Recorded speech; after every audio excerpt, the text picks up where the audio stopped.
In light of the divisive fight over these monuments, one local group is trying to use the power of art to unite the city.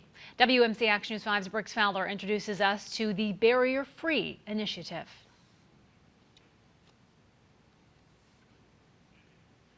Used to divide, as with Saturday's protest at the Nathan Bedford Forrest statue. It's a call to action for all of us. Yancy Villa-Calvo is using her art to unite. Her barrier-free exhibit is filled with photography and sculptures.